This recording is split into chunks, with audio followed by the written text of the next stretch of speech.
I remember my granddaddy, when we were kids, would take us over there. He'd be like, let's go enter the raffles. It's raffle week. You go enter them. And then he'd go over there to the pool hall and smoke, and you have to sit out in his truck or whatever. Yeah. With a couple stuffed animals. I think we were raised similar. A lot of people sitting, smoking out in a truck. Oh, yeah. Yeah. And the men would go cry behind the Winn-Dixie. If things weren't going well, they'd park back there and cry. Oh. Good chicken, though. Yeah, they had great produce. My buddy Robbie Taylor worked over there for a long time. He was a steadfast employee there and went on to create some businesses of his own. But yeah, we'd go up there and watch the fellas cry over there.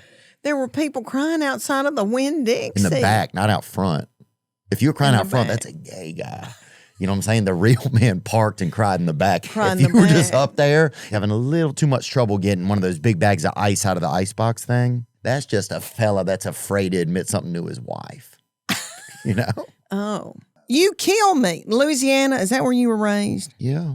What part of Louisiana? Over in St. Tammany Parish, Louisiana. Okay, I just did Shreveport and Baton Rouge. Is that over in the hoop-de-doo part? Shreveport, and I'll say it out loud, has definitely gone downhill, which is interesting for a place it's flat land over there. Somehow it found a way to go down. I heard you said something about it when you got on stage. What'd you say? Everybody that looked like a damn missing person. If you meet anybody in the city is vacant. It looks like a movie set. I know, the buildings are empty, and they told me, they go, do not leave this hotel. Yeah. But I love that theater, and they've got a little Elvis museum in it. You know? Oh. And Priscilla brought some breeches of little Elvis that you could not get your toe in. He was so tiny. That's beautiful. Bring up a picture of little Elvis. How little did he get? Before he got in bad health. Have you ever been to Graceland?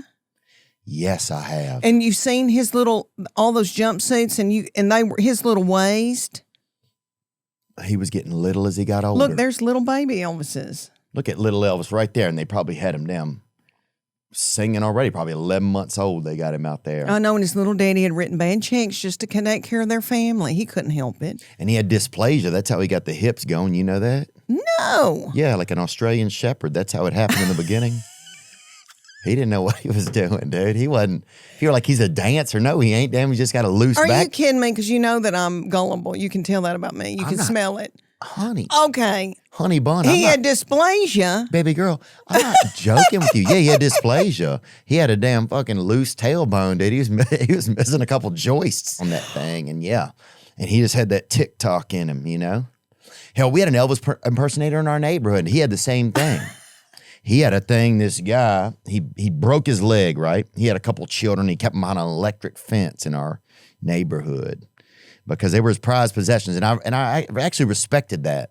The rest of the kids in our neighborhood got real, you know, you'd be out there and, you know, the elements would get you. You know, people smoking or getting in trouble, drinking, or people fucking catching crows and fucking picking bugs off of them and shit. Just fucking loose cannon type stuff. Yeah. But this fella said, well, I got to take care of my kids, so I'm going to get me a little electric fence, right? So he had that thing, and anyway. He kept people out. Kept people out, kept the kids in. Kept the kids in, because my people had electric fence, and that'll keep you in. You don't want to get buzzed by that thing. You turn into a fucking doorbell for a couple hours, dude. That bitch, if you get hit by that bitch. We really were so bored, little country kids, that we would go and just stand on it to feel something. Oh, God. Yeah, honey. Oh, I remember one time I grabbed it on accident. I couldn't fucking close my mouth for fucking 4 days. I couldn't close my mouth. Were you from farming? You weren't rural, right? I couldn't finish a can of Campbell's around that. For half a week, I couldn't. And it was daylight savings time, too, so it was an extra hour I had to do. I was stuck like that. It was horrible. Dude, my sister, she stays, this is where I'm from. My sister and her boyfriend will stay up to watch daylight savings time. I'm like, what in the fuck are y'all doing? They'll stay up to watch daylight savings time. Yeah, they'll be like, it's 11:59 again. And then they're like, they think it's great. I'm like, you idiot. It's the one night you get a free hour from God. It's God's. I know. It's God caring about you finally after all that year. When you feel good and you think, what happened? Oh, I got that extra hour. And they stay up and watch it. I'm like, what are you watching? But that's who she is. Is she the one that's got the beautiful babies, the boys that I've seen you interview? Those, and no, that's my brother has those 2 little boys. Those are good boys. I'll tell you this, my family makes beautiful children. Beautiful. Thank they you. are beautiful.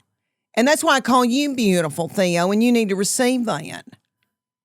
I don't know. I miss it. I miss just being in our neighborhood. You know, that guy, the Elvis impersonator who put that fence up. Yeah. He had broken his leg, and so somebody set it in cement, right? Save money from going to the hospital or whatever. So they set that bitch in cement, and it must have been fine, right? 7 weeks or whatever, they take that cast off. They broke the cast off. They broke it with the hammer was too big that they broke it with, and it broke his hip when they beat the. When they, Are you kidding me? No, I'm not kidding at all. When they hit the thing with the hammer, it cracked his hip. So now his shit's re-broken up at his hip, and he ended up getting that kind of TikTok in him like that, and he got into Elvis impersonating, which is so wild. But that helped him when he gyrated. Well, that's what I'm saying. He was, yeah, he was built like it was just about to be noon. You know what I'm saying? He was built like, you know what I'm saying? Another 60 ticks and it was time, you know, it was lunch break. You know what I'm saying? He was just a damn pentameter walking around town. That's all he was. He was one of those things where the thing goes back and forth, you know, when you pull the ball and you let it go and then this one goes and it's like that.